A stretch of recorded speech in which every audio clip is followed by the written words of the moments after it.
how I came to Islam, it's an interesting story actually.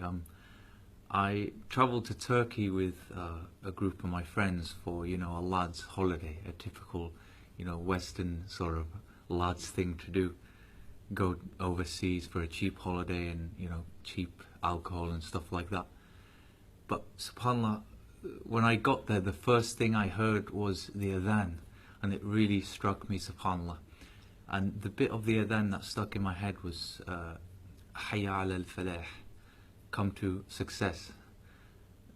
So I asked the staff what this was all about. Why is this call going 5 times a day? And they explained to me that it's Islam, Muslims, it's a call for prayer.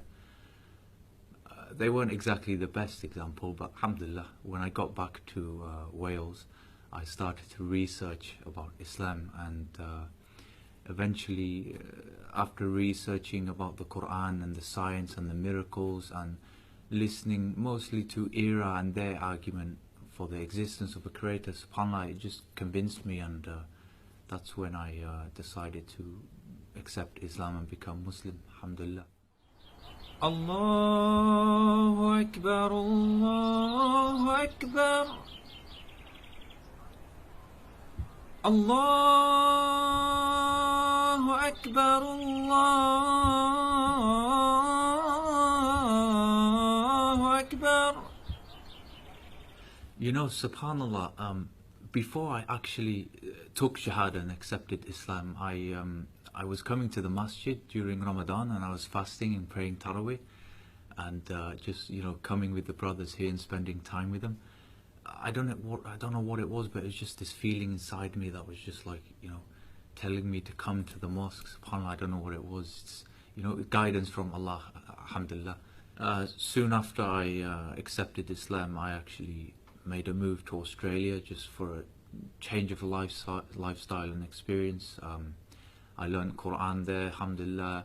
I learned how to pray, how to do everything there, alhamdulillah. So I've just recently come back, and actually whilst I was in Australia, I was married for a short time. It didn't work out, alhamdulillah, but there's a really amazing lesson I learned from the marriage, and a really amazing story that I'd like to share with you, inshallah. Just before I was going to get married, something really, subhanAllah, crazy happened. I lost my job, my car broke down, I lost my phone, just everything was going wrong, subhanAllah. And I think this was definitely a test from Allah subhanahu wa ta'ala. Are you still going to go ahead now and get married? So anyway, I discussed with the family, and we decided that yeah, we'll still get married, inshallah. And a week after the marriage, subhanAllah, someone gave me a call. You have a job. A brother came up to me and said, here's a car for free, subhanAllah. And another brother gave me his phone. Another brother gave me, $500 just to see me through until I started my job, subhanAllah. So look at this blessing from Allah, subhanAllah. Reaction from my family when I was becoming Muslim was really funny, actually, seeing me dressed different, and they sort of say stuff to me like, oh, so you eat curry and stuff like that now, and you have like a spot on your head. There's so many stupid misconceptions about Muslims and Islam. It's just ridiculous. You can go all over the world and you'll find different cultures and ethnicities who are Muslim. SubhanAllah, you go to Mexico, there's villages there that are Islamic with native Mexicans, Brazil, Indonesia, even Fiji, it's not just the Middle East. I mean, Islam is really all over the world. Yes, subhanAllah, there's even a mosque that was built recently in the Antarctic, so you see how Islam really is, everywhere, all spread all over the world now, subhanAllah.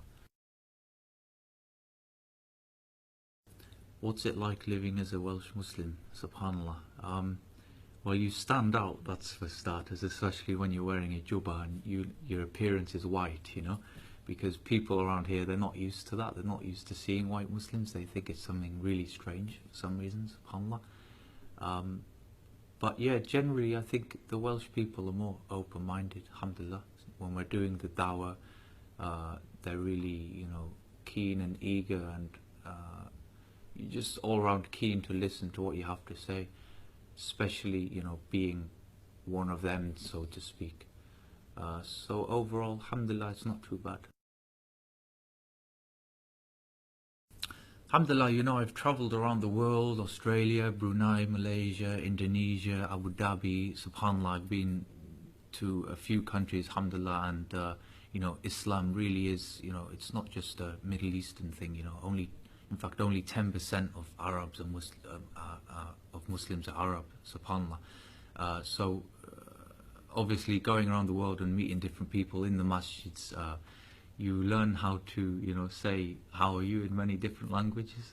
So I think I know about 7 or 8 different languages, subhanallah. You've got my own, which is Sidukhdeh, it's Welsh. I think in Urdu is Ab Kaise Ho. Malaysian, Indonesian is Apa Kabar. I think in Kurdish it's Choni Bashi. In Arabic it's Kaifa Halak. Somalian is Mafi Antahai.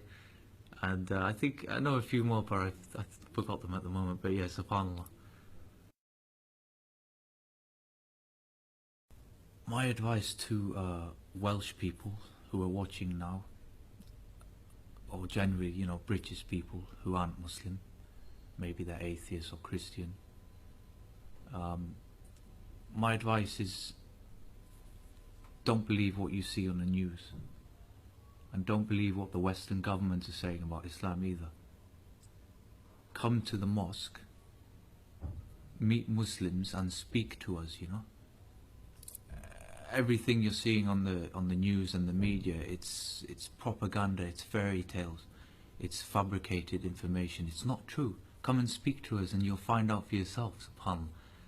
So that's my advice to everyone there watching. You know, come and discover the truth for yourself and come and speak to us about Islam, to find out about Islam.